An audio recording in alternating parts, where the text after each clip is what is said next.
ابن مسعود کہتے ہیں کہ خیال تو آتے ہی ہیں، کوئی چیز ٹوٹ جاتی ہے، کچھ ہو جاتا ہے تو انسان فوراً سوچتا ہے کہ فلاں نے کیا، فلاں کی وجہ سے ہوا، فلاں میرے گھر میں آج آیا تھا، اس کا منحوس قدم پڑا تھا تو اس وجہ سے یہ میرا نقصان ہوا.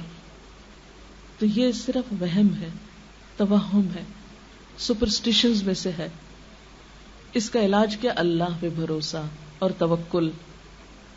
کیونکہ انسان اس طرح کمزور ہو جاتا ہے اپنے روزمرہ کے کاموں میں، لین دین میں، اور بہت سی چیزوں میں رکاوٹیں پڑ جاتی.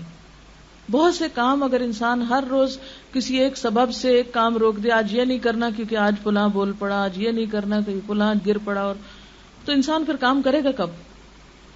مثلاً اگر آپ ساری بارات لے کے شادی کے لیے نکل رہے ہیں اور آگے سے کالی بلی رستہ کاٹ گئی تو اب کیا شادی روک دیں گے؟ سب جن کو اکٹھا کیا ان کو گھروں میں بھجوا دیں گے اور دلہن وہاں انتظار کرتی بیٹھی رہے گی اگر اس بات کو سچائی سمجھ لیا جائے. اور بلی پتہ نہیں کس شومیہ قسمت سے کہاں سے وہ گزر رہی تھی اپنے کس رزق کی تلاش میں. تو کس نے بتایا؟ کہاں لکھا ہوا ہے؟ کیا دلیل ہے ہمارے پاس؟ کچھ بھی نہیں، صرف لوگوں کی باتیں ہیں، صرف لوگوں کے خیالات ہیں کہ ایسا ہو جاتا ہے اور ایسا ہو جاتا ہے. اس کے پیچھے نہ کہیں قرآن میں کچھ فرمایا گیا ہے، نہ نبی صلی اللہ علیہ وسلم کی سنت میں کچھ ہے، اور اپنی زندگی کو ہم نے محض انجانے اور بے حقیقت خوف کی وجہ سے مشکل بنا لیا ہے. اسی لیے اللہ سبحانہ و تعالیٰ قرآن پاک میں فرماتے ہیں الم تر الی الذین اوتوا الکتاب یؤمنون بالجبت والطاغوت، کیا تم نے دیکھا ہے ان کتاب والوں کو کہ یہ جبت اور طاغوت پہ ایمان لاتے ہیں. یہ جبت کیا چیز ہے؟ جبت کہتے ہیں بے اصل، بے حقیقت، بے فائدہ چیز کو، اور اسلام کی زبان میں کہانت، فال لینا، ٹونے ٹوٹ کے، بدشگونی، وہمی باتیں، وہمی خیال، سپرسٹیشنز، ان کو جبت کہتے ہیں.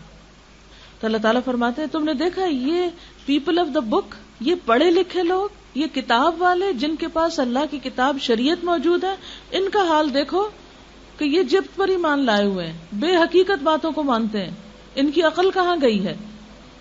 اور پھر وَيَقُولُونَ لِلَّذِينَ كَفَرُوا هَؤُلَاءِ أَهْدَىٰ مِنَ الَّذِينَ آمَنُوا سَبِيلًا، اور کافروں کے بارے میں کہتے ہیں کہ ایمان والوں سے تو یہی زیادہ سیدھے رستے پر ہیں. فرمایا اولئک الذین لعنہم اللہ، ایسے لوگوں پر اللہ لعنت کرتا ہے. یعنی جو بے حقیقت چیزوں پر ایمان رکھیں وہ اللہ کی رحمت سے محروم ہوتے ہیں. وَمَن يَلْعَنِ اللَّهُ، اور جس پر اللہ لعنت فرما دے، فَلَن تَجِدَ لَهُ نَصِيرًا، تو اس کے لیے تو ہرگز تم کسی کو اپنا مددگار نہیں پاؤ گے. یعنی اگر اللہ کی رحمت سے کوئی دور ہو جائے تو اللہ کے سوا کوئی نہیں کہ پھر اس انسان کی کوئی خیر کر سکے. رسول اللہ صلی اللہ علیہ وسلم نے فرمایا پرندے کے نام سے، کنکری پھینک کے، لکیر کھینچ کے، پرندہ اڑا کے فال لینا سب جبت میں شامل ہے. یہ سب بے حقیقت باتیں ہیں. یعنی جو فال اور زائچے وغیرہ بناتے ہیں ان کی اسلام میں کوئی حقیقت نہیں. اسی طرح جادو، کہانت، فال گیری، ٹونے ٹوٹکے، یہ سب چیزیں اسلام میں ممنوع ہیں اور انسان کے دین کے لیے نقصان دہ ہیں. سحر یا جادو کے بارے میں فرمایا کہ جس نے جادو کیا اس نے گویا کفر کیا، یعنی ایمان کا دشمن ہے جادو. اور اسی طرح آپ نے کچھ پڑھ کے دھاگے پہ گرہ لگانے کو جادو کی قسم قرار دیا، کیونکہ بعض اوقات کسی کے پاس نہیں جاتے، لوگ خود ہی بیٹھ کے اس قسم کے کام کرتے رہتے ہیں. تو یہ سب چیزیں ناپسندیدہ ہیں.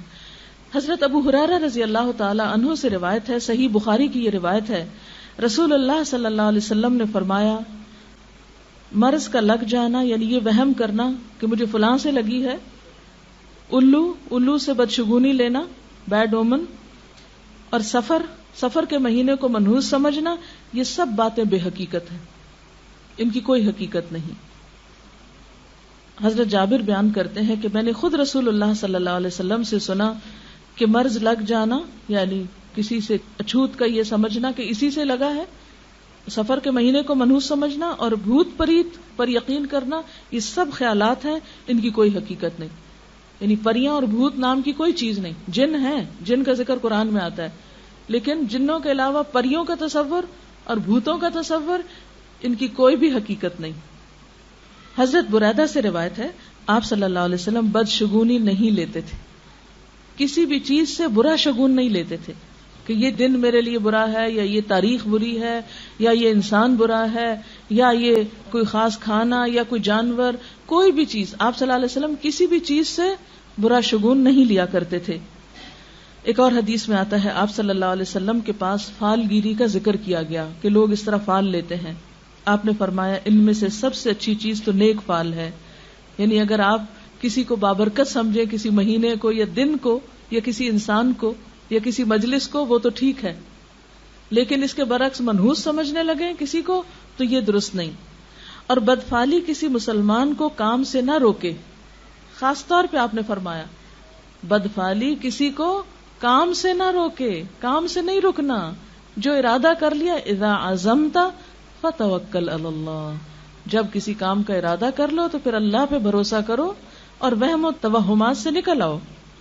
بس جب تم میں سے کوئی کسی چیز کو ناگوار دیکھے تو یہ دعا پڑھے. یعنی اگر سمجھے دل میں خوف آئے یا خیال آئے کہ فلاں چیز کی وجہ سے پتہ نہیں اب یہ ہوتا ہے یا نہیں، تو یہ دعا پڑھنی چاہیے. اللہم لا یأتی بالحسنات الا انت ولا يدفع السیئات الا انت ولا حول ولا قوت الا بک. کیا معنی اس کا؟ یا اللہ تیرے سوا کوئی بھلائیاں نہیں پہنچاتا، تیرے سوا کوئی برائیاں نہیں ٹالتا، اور برائیوں سے بچنا اور نیکی کرنے کی قوت سے بہرہ ہونا تیری ہی توفیق سے ممکن ہے.